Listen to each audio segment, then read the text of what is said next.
It would have been a stunning and overwhelming moment. The greatest patriarch and leader of the nation had died, and God was now calling Joshua to lead. But everything had revolved around Moses' leadership. He led the people through the plagues, the first Passover, out of Egypt, parted the Red Sea, met God face to face, and survived to tell about it, bringing the beginning of the Torah down from the mountain to boot. He'd brought them through the wilderness. After 4 decades of divine miracles and human disobedience, he had survived with them. But now, Joshua was being called to lead. The first 5 books of the Bible we know as the Pentateuch are often referred to as the Torah. These books, Genesis, Exodus, Leviticus, Numbers, and Deuteronomy, give us the primeval histories of humanity, as well as the rise and the decline of the age of the patriarchs, of whom Moses is the greatest and the last. So Joshua comes in, and his book is a bridge for us, from the Pentateuch into the historical writings, and with him we see the turning point of an era for the Hebrew people. Through it all, God is a very present creator, and today we'll see how God's faithfulness, despite continued human disobedience, perseveres. Now, the historical writings begin with us in the book of Joshua, and overall, it can be really difficult to try to wrap our mind around the content in these 12 books. But if you can look at the overall narrative in these 7 basic plot lines, you'll begin to understand what's going on. First is the arrival of the Hebrew people in the Promised Land. Next is the rise and the fall of Joshua. Then we have the age of the judges. Then the age of the kings. Next, the division and the decline of the kingdom. Then the fall and the exile of the northern kingdom to Assyria. And finally, the fall and exile of the southern kingdom to Babylon. This is an epic story and period of history, and there are biblical scholars and educators who spend their entire career just on one portion of these 7 periods of Jewish history. So if you feel like you're drinking from a fire hydrant, you're in good company. Just think of this as a moment to be exposed to the content, and you can come back and return to this overall narrative to find your place if you get lost. So let's get started with our first book of the historical writings, Joshua. Now, Joshua was a good man. We're told that he was noble and strong, wise and humble. He was a warrior at heart, but definitely did not see himself as the kind of leader that God would call to step into the shoes of Moses. But as is so often the case with God, God didn't call the qualified, he qualified the called.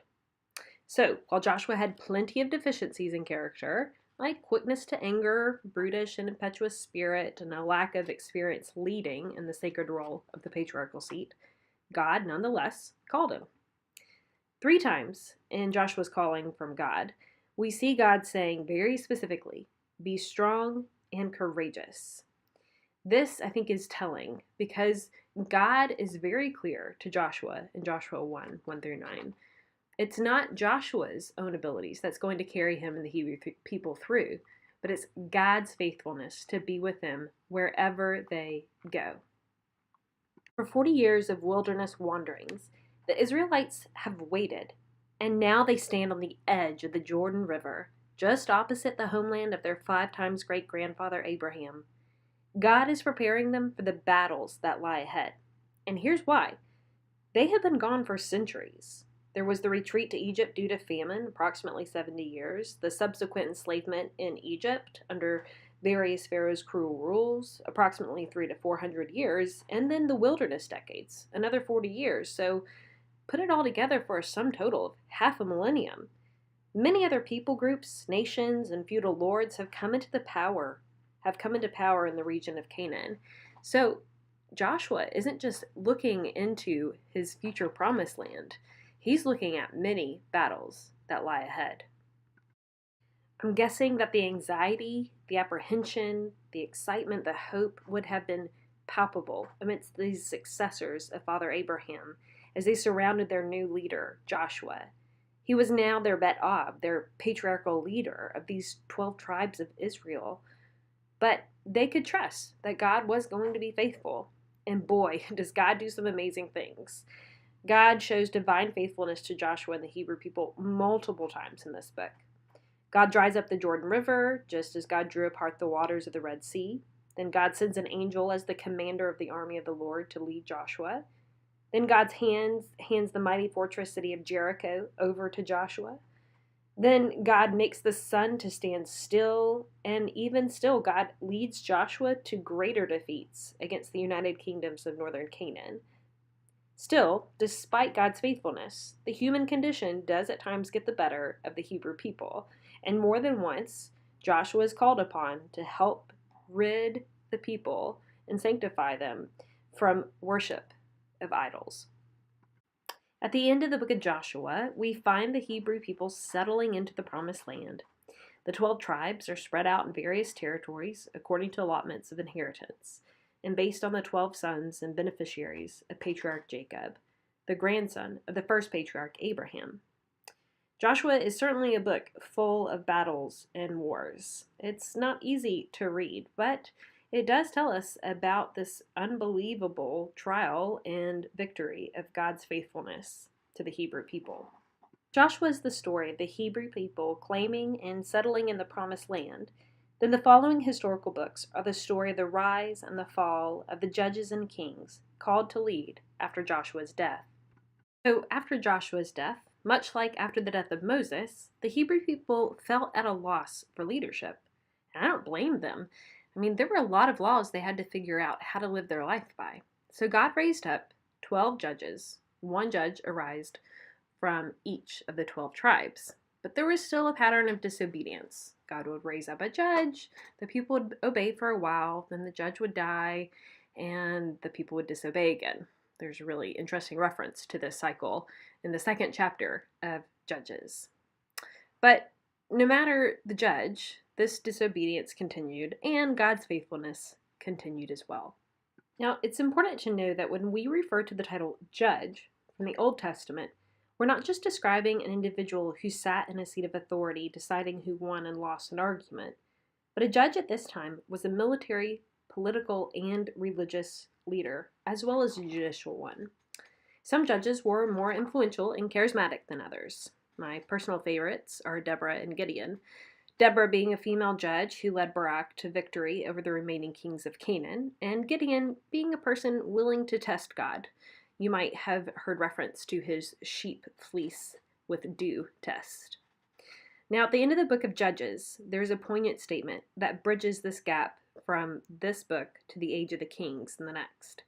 And it says this: "In those days there was no king in Israel, and all the people did what was right in their own eyes." From here, we reach the book of Ruth, a beautiful story about the depths of God's faithfulness, even to a non-Jewish woman. If you don't know Ruth's story, I encourage you to go read it for yourself. But know this: from a foreign woman married to the Hebrew nation, we see commitment to the one true God. It could have easily spelled disaster, destruction, and even death for Ruth and her family. But instead, God's faithfulness brought Ruth and her loved one to an unexpected and joyful end, and made of her the ancestor and a matriarch of the lineage of Jesus, the Messiah.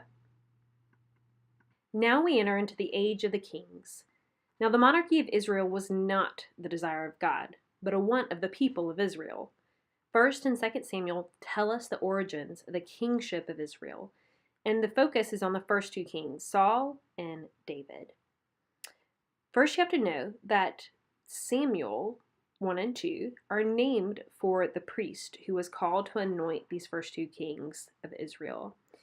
And the beautiful story of Samuel's birth was that his parents had been longing for a child and unable to have one, when his mother Hannah went to the temple steps, praying so fervently that the chief priest Eli, coming into the temple, thought she was drunk. He called her out for it, and she replied, saying that she was just simply praying her soul's desire out to the Lord. So when Eli saw her earnestness in prayer, he responded by saying that he prayed God would bless her as according to her prayer.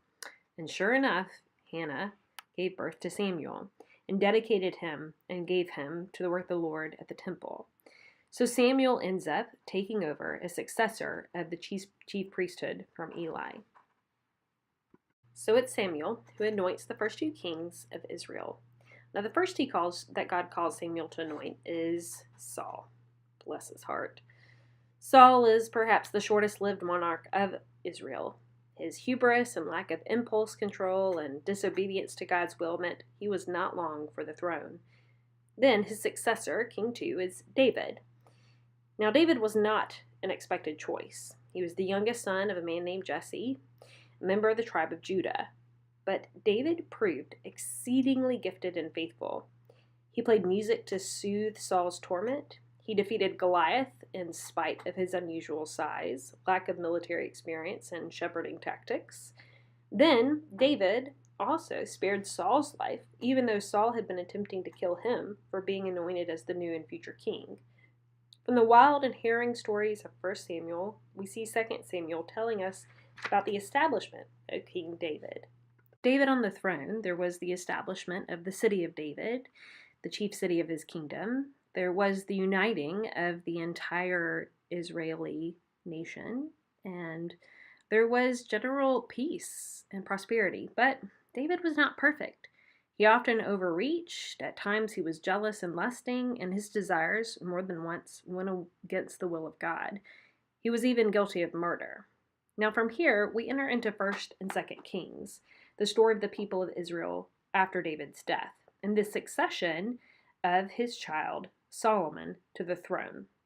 Now Solomon was known for a gift of divine wisdom, for building the first permanent temple to God in Jerusalem, and the establishment of Israel as a great empire of learning, wisdom, arts, architecture, wealth, prosperity, influence. The list goes on.